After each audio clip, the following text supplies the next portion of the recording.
Right, everyone. So if you would all just get back to your seats, we're going to continue with a very interesting panel that I have the honor to moderate today. With me today, let me get on the stage. Yeah. So with me today are a couple of really cool people that are, I could say, veterans of the early stage startup scene in our region and in Europe as a whole. So if I can ask on stage, please, Lyuben from LAUNCHub, Mike from startup Wiseguys, Kirsten from Seedcamp, and Adrian from Neobytes. Yeah, let's see. Cheers, please.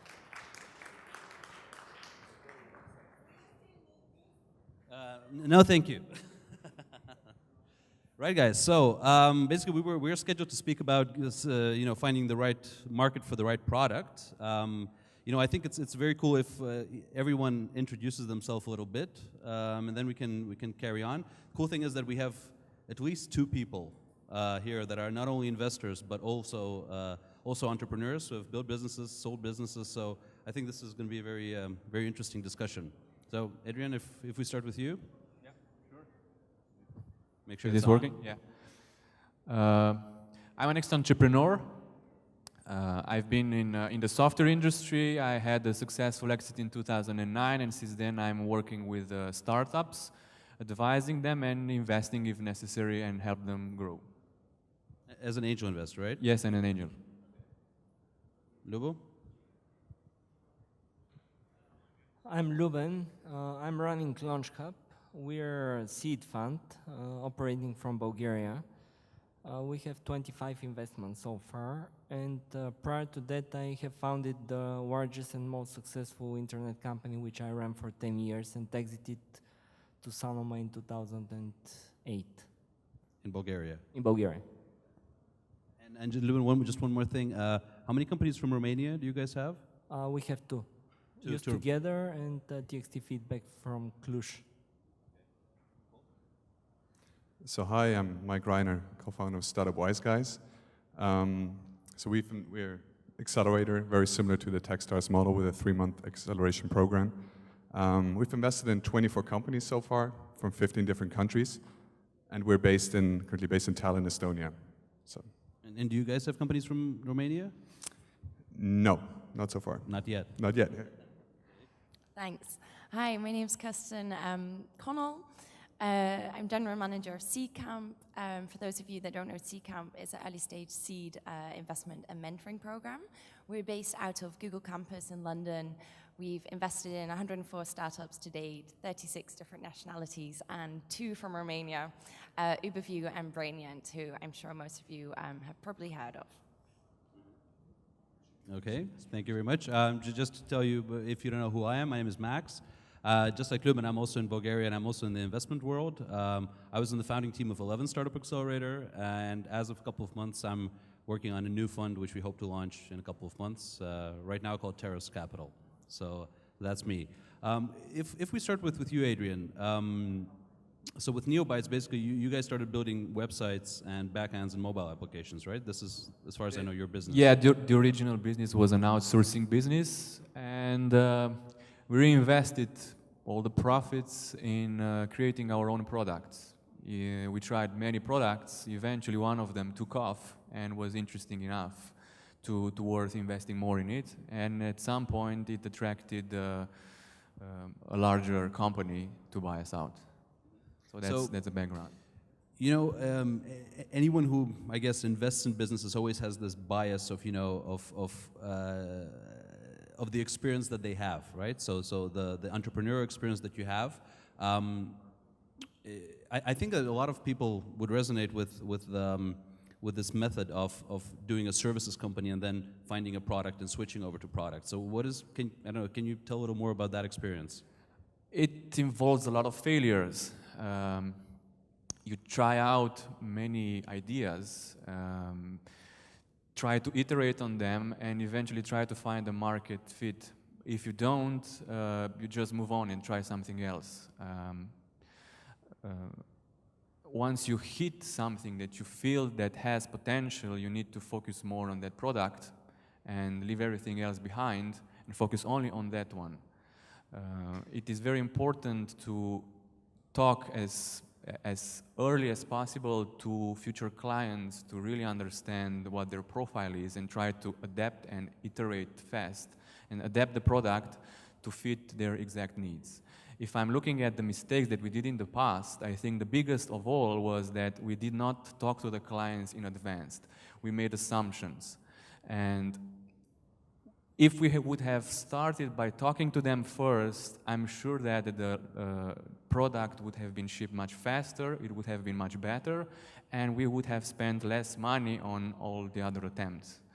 So yeah, I think that's the biggest lesson that I learned. Talk to your future clients in advance before you want to build a product. Lyuben, do you agree? 100%. I wish I have went through all the experience and when I was building our company, I got all the insights. And this is very important to go to client, to listen to them. Well, it's always this funny thing when you are on to something, no matter what mistakes you have done, it will pop up like this, but well, you can do it faster, easier, cheaper, better, maybe get more options on. Absolutely.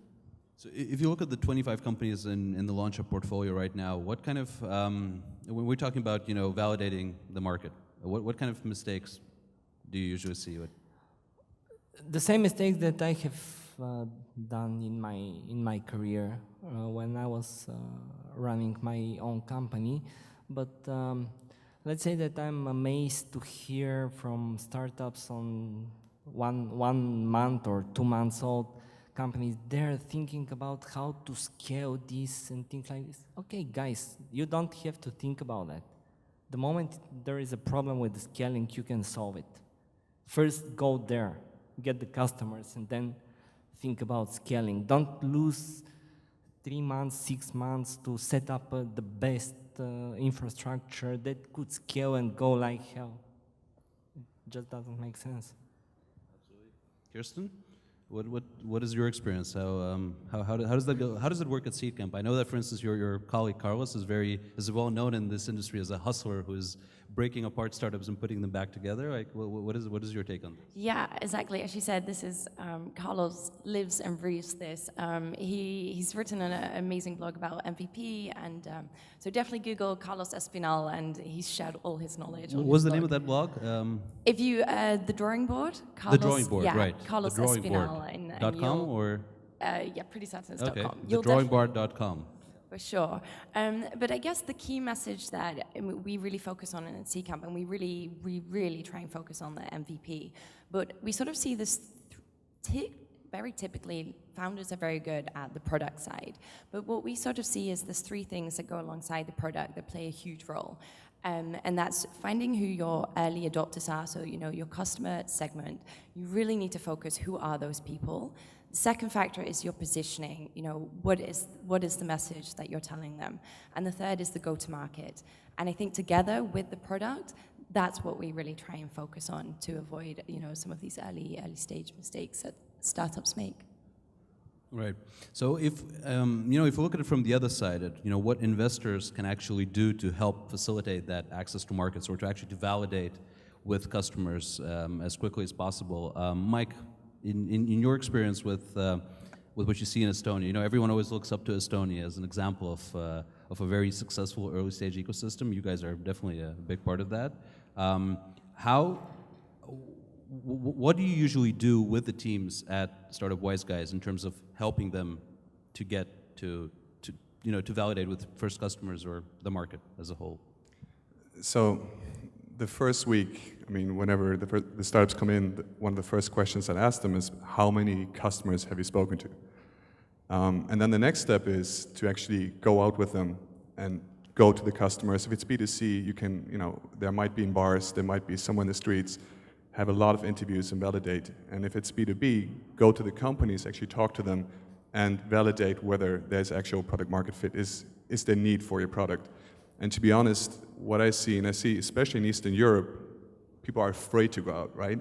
So the developers are like, oh no, I want to do the coding, I want to build the product, I don't want to go out there, the customers scare me, I rather do this later. So many times we see that it's a long time spent on actually just building. They call this MVPs, this far past MVPs already, right? They just build stuff without the proper validation. And I think this is the one thing that all of them should do. Go out, constantly talk to them, get the feeling, and you can do this even without a product. I have so many examples. You can just go out, talk to the customer, and just validate the problem. Is there an actual problem? And you don't even need an MVP for this, in many cases. You're saying Eastern Europe. If we look at Europe as a whole, Kirsten, do you think that, do you recognize that, or it's less so in London, let's say? I mean, I think that's a valid point for startups, no matter where you're based. So that's definitely something we encourage. We recently did a hackathon, and one of the companies we've invested in is called Branded. These two amazing brothers, and they were, they went exactly as you said. They went to Oxford Street. They were talking to customers, and then they came back to the hackathon, and they were just They used the hackathon just to work on their product, to create a bit of buzz and drive within the team. But that's brilliant. And some people it comes very natural to, and they're confident, and they should go out there and do it. And others, they are more shy and reserved, and they don't want to hear that feedback. So we hugely encourage them to go out, and we really showcase the teams that are doing it well, and we try and get them to come back in and share that knowledge with the rest of the teams. So, exactly as you said, it's so much better them hearing it from one of their peers than us telling them that that's what they should do. So I think also to your question, what we do as accelerators to help, I think a big role we have is actually also listening in. What questions do they ask? Because 90% of the time, it's not even only about reaching out, it's about what questions to ask. And so many times you hear the startups ask, would you buy this product? Stuff like this. I mean, the answer, what answer do you expect? Yeah, sure, I guess. So really drilling down on, okay, are you actually validating the problem?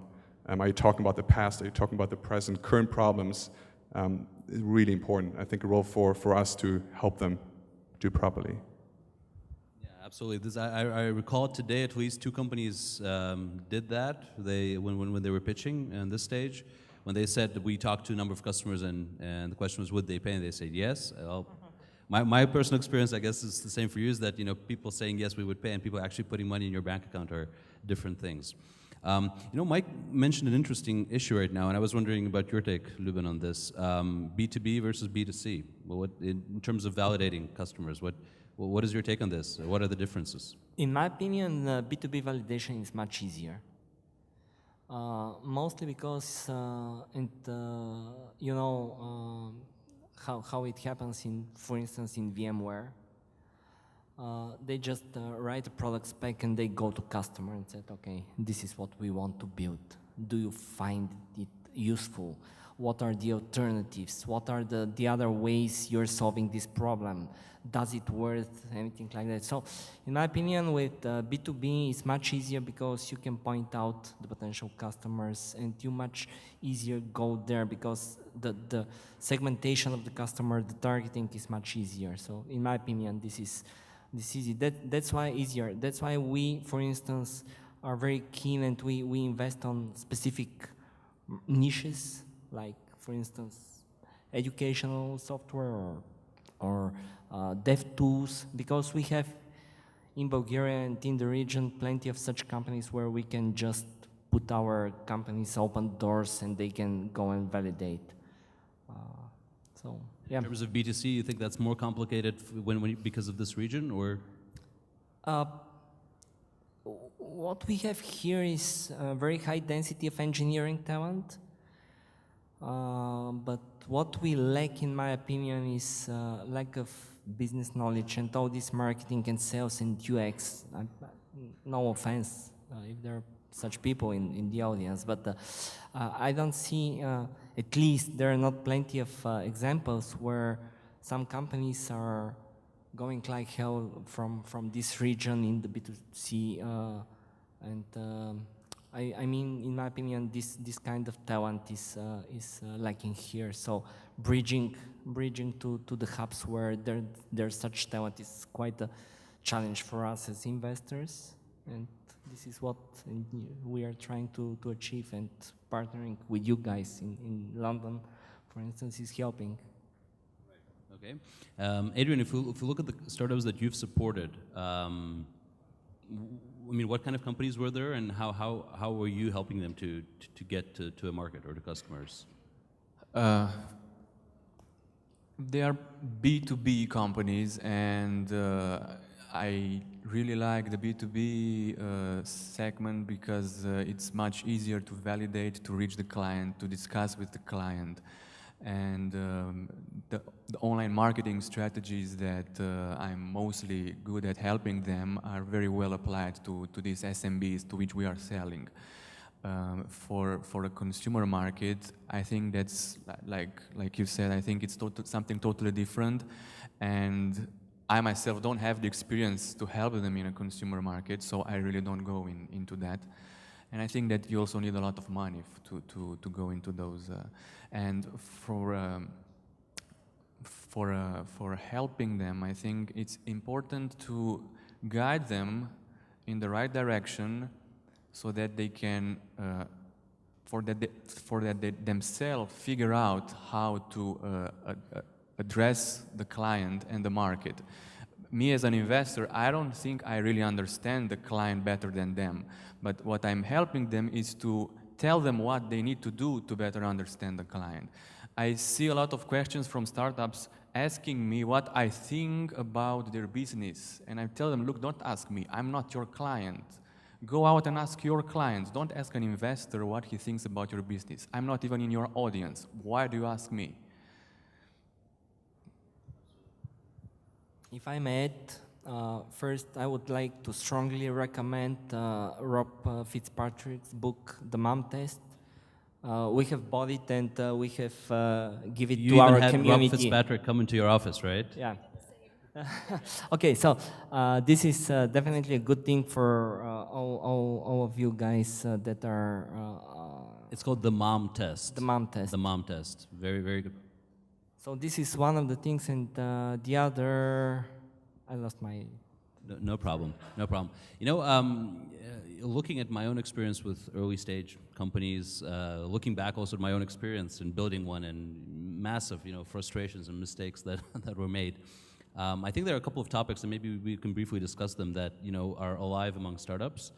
Maybe first the phenomenon of going to Silicon Valley, or Silicon Valley tourism, as it's sometimes known. What do you guys like? I know you guys have the U.S. trip as a very key part of the Seedcamp experience, or the value. So how does that work, and what's the value that teams really get there? Yeah. So I think there's a couple of reasons why we do it. So mainly, Europe is a big market, but when companies really want to expand, a lot of them find it easier to raise money in the US. There's more money out there. So we do it twice a year. So the companies that we invest in, and it depends on when they're ready. So, there's no point going to the US and start raising a round or meeting companies when, you're still at home trying to figure out exactly what it is that you're building. So once teams are ready, we do 2 US trips, one in the spring, one in the fall. It's normally 2 to 3 weeks. We do the East Coast and the West Coast. And so, we'd go to New York, we'll meet Union Square Ventures, Facebook, Google, Twitter. So we do a lot of corporates, a lot of VCs, and then a lot of entrepreneurs sharing their stories. Dennis from Foursquare will sit down with our companies and really talk through the pitfalls of building the business. Where did he go wrong? And we find the huge value lies in actually getting the founders of those companies to come and talk to our founders. And so the outcome for our companies is they get partnerships, they get funding, and just a huge, huge inspirational boost. Like, the US works at such a fast pace, it's buzzing, they just come home full of energy, and that sort of keeps them going, and they grow far faster as a result of that. So, there's multiple benefits in doing this. And I think in the 3 weeks, I think we have something like 78 meetings. So, it is back to back. It's like hoarding cats, a school bus, bang, bang, bang. And as a result, I think 33% of our companies have a US investor in, as a follow-on round in a Seedcamp company. So from a funding perspective, it's huge for our teams. Great. I know that LAUNCHub also does this with some of the teams. So we'll get to that. Mike, in Startup Wiseguys, do you have teams like going to the US individually or organized? How does that work? So doing the first 2 batches, we did it organized for 2 weeks. So we took our guys over, and the same thing, you go to Google, Facebook, and to be honest, so I agree with the inspiration part, but we see it as a field trip. I don't really think it's useful, and I'll tell you why, because I think, first of all, it creates the expectation for many startups who go to the US and we're going to raise money, which I think is a completely wrong expectation. What we now want to do is actually build a program where they go over with one purpose and one purpose only, which is validation and customer traction. So we go to the US, see whether you can validate and get traction. If that is the case, you'll raise money. But don't go there with a mindset of raising money. So we've kind of now changed from this 2-week field trip. We want to do this more of a 2-month kind of validation period, which we think is more useful, but it depends. For inspiration, I think it's great. It's this buzz feeling, you see what's going on, but not for raising money, at least in my experience. Well, and Lyuben, I know that in your case, you have one of the companies that actually went there and met investors and got investors. What's your take on that experience? Actually, what we're seeing in the US, everything is much faster. Even the term sheets are written within a day, for instance, or the transfers, the wire transfers are done not today because today is the 4th of July, but tomorrow on the 5th. I mean, it's much faster. However, I'm 100% behind you on that because you better go where your clients are. If your clients are in the States, go there, validate. If you build your business, there are gonna be plenty of people that are going to fund you. It's not a problem of lack of funding. It's a problem of lack of good companies and lack of great entrepreneurs, rather than lack of money, in my opinion. Right. For instance, this guy that went there, well, it's an easy thing to be funded by Tim Draper if you have 9 million downloads, isn't it? Yeah, and 2 million monthly active. Right. Seeing that we have about 10 minutes left, it's always very cool. For me, always the value of such events is the ability to actually learn. I'm always very sorry that when I was running a startup, I didn't have the opportunity to go to events like How to Web. So I would actually like to ask you guys if you have any questions specifically on this topic. So I see Victor already, so we'll get to that. I talked today to a number of people who who have certain expectations of what investors can bring to the table, people that also have certain expectations of how they're going to validate their product. So I think this is a very good opportunity, to talk to very smart people, very experienced people about this. So I would like to open the floor for questions you may have. I see Victor here has a question. I'll just walk around with a microphone if there is no mic. So let's just do it like this. Hello, I'm Victor. I'm the founder of the app Favorites. I'm also in the Startup Challenge, and I know Lyuben from LAUNCHub very well, of course. My first tech startup was part of LAUNCHub, and my question is this: what kind of startups are you looking for investment or to bring them in your program? So do they need to have MVP, product market fit, somewhere in between? Where exactly? This is my question.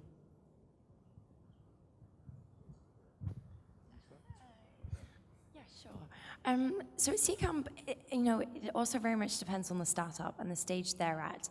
And actually, we quite recently had a blog from a company, and it's probably not something that we hear enough of, one of our companies who failed and they closed. They're called Tab, and they wrote an amazing blog. I think there was 10 bullet points of everything that went wrong. And one of their 10 reasons was they were too soon, they were too early for Seedcamp. And even though the team were amazing, and they even got angel investment, so they went further than just Seedcamp, but they weren't quite ready to benefit from the full program. So I think it's hard for us to say who's right. I think it needs to be right for the startup when they apply.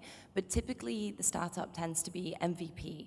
So, you know, you've got something, you can play around with it, maybe a little bit of early traction. You're still trying to figure out, you know, who are the early adopters, who are the innovators. And, you know, around that, we can really help and we can add value. And there's a whole Seedcamp program. It's a year long, and every month it's called Seedcamp Academy. Basically, they're learning days where we get speakers in, you know, people who build products at eBay and, you know, huge corporates. They come in and they sit down and really workshop style with our companies every month, and, you know, they train them, they teach them. And to really reap the benefits from that is good if you have something. You know, you need to be more than just an idea to really reap the benefits. But ultimately it is, you know, the startup's decision and what do they want to get out of the program. So, to answer your question, what we're looking for. So one thing is what everybody says, but I think, so everybody says team. And I said the same like a couple of years ago, but I think just after running the accelerator for 2 years, I think it has, for me now, a different meaning, because I've seen so many teams develop during the program and seen the reasons why things go wrong. So now looking at teams, I really look at what's the chemistry between the founders, which is so important. And one of the things that I think is most underestimated, because I think the number one reason for failure is because the team breaks up. It just doesn't work out. Obviously, it's a stage the team is at. Do they have the right skills and everything else? But just getting this impression of, does the team work together in an efficient way? Do they know how to execute? You know, is there a synergy? Does it work? And is there a bulldog in the team, someone who's just not giving up, going behind the customers? All these things are so important. So that's the number one thing we're looking for. Then the other thing is obviously market potential. We focus mostly on business to business, so we're looking at companies that are in that space. And it has to be interesting, right? I mean, our investors, we have to feel, okay, this is exciting. We believe in the founders, we believe in the idea, and there's enough potential. So. Lyuben, do you want to add? Just before, if I may, how many more people would like to ask questions here? Can I see hands? You, one, only one? Everyone else, no questions? Two, okay. So maybe briefly, and then we'll. Okay, it's the same as Seedcamp and team comes first for us. I would agree with that. Adrian? I like to see a prototype. There was only one instance in which I invested without the prototype, but because there was really an interesting project and they required capital to actually make the prototype, it was in hardware. But other than that, I really want to see a prototype first. Okay, so we have one more question here. Thanks. I have a question. I'm planning on creating a healthcare-related and more specifically oncology-related startup, and it's a very difficult task to assemble a team, etc. You can imagine. It's an IT-related project, of course, so you have to have a very good oncologist and you have to have a very good ITs so that you have a lean team. And would you recommend any program or any accelerator specifically for that? And another thing is, where do you believe it should be marketed first, the US or Europe? Thank you. Who wants to answer something as difficult as an oncology startup? Where to go if you're doing an oncology startup? Well, I'll just answer part one of that question then. I mean, definitely not that we're expertise in that, but we have invested in two healthcare companies. One is Patients Know Best, and the other Made by Medics. And Made by Medics was a young doctor. She actually worked in a ward. They still use pen and paper. There's so much human error made by doctors. And she just thought, you know, there needs to be something more efficient than this. And she had no idea about tech, went to Startup Weekend, got a tech guy on board, growing the team, and then we invested in her. And ultimately, the fundamentals of business still apply to that. So I would just say, you know, I would just choose an accelerator, an incubator, someone who you believe in, who you think the team is good, you know, and maybe based on that, because as far as I'm aware, I know there's lots of niches popping up, but I haven't heard of a healthcare one yet. Yeah, neither have I don't know. Actually, I think, so healthcare or health tech? Because if it's health tech, then, I mean, there's one just recently started actually in Scandinavia, which is cross-border. So there's, they stretch over Tallinn, Stockholm, Helsinki. So they might be interesting for you. There's quite a few others, but I don't know much about health tech. We don't really invest in health tech companies. So I think if you Google it, you will find some, and then look at the mentors, look at the people who are involved, and depending on the niche you're focusing, look where's the best fit. Absolutely. Okay. We had one more question here, I believe. So if you could introduce yourself as well, please. Hi, my name is Adrian. I'm the founder of Snapper.view. My question is for Lyuben. From what understanding, you said that the money are a commodity. You can actually get very easy monthly, but you have to be an excellent entrepreneur. My question is what that means to be an excellent entrepreneur, and what makes an entrepreneur excellent? Thank you. What I had in mind, and I'm not sure whether I have been clear enough, but if there is a great team, and by great team I mean team which is well-rounded with different complementary skills, team that is very dedicated or committed to the project, team that is very efficient. This is a great team, and if there is a great market that this team is targeting, then it's a good investment. And if there is traction, everyone is going to fund it. That was what I had in mind. So at the end of the day, you're measured by the results. You're not measured by some other means. You're measured by the results. We as investors are supposed to bet on how we feel, whether you're going to be capable to execute, whether you have the skills, whether you have the expertise, whether you have the experience, whether you can work efficiently.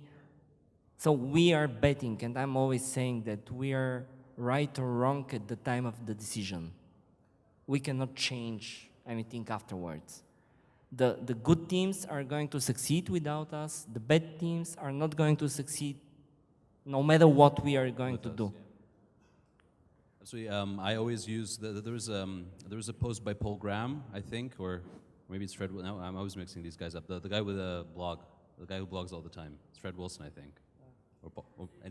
Anyway, it's about formidable founders. The term formidable founder, if you Google that, formidable founder, you'll see a pretty good explanation of what I think that any one of us would subscribe to that. So, anyone would like to ask a question to our very distinguished panel today? No? Everything is, yeah, we still, I see, I'm not like Anka, I'm exactly, she's standing there already, ready to take the microphone away from me, whereas you were late 15 minutes on your panel. Okay. Okay, so basically if there are no questions anymore, I'd like to thank very much Kirsten, Mike, Lyuben, and Adrian. And feel free, by the way, people were asking, whom to contact, whom to talk to. We're all here. You can find all of us, or all of them, I should say, online with email addresses. So, keep the discussion going afterwards. And if you have any questions, just bugger the people. So, thank you very much. And thank you, Max. Thank you, guys.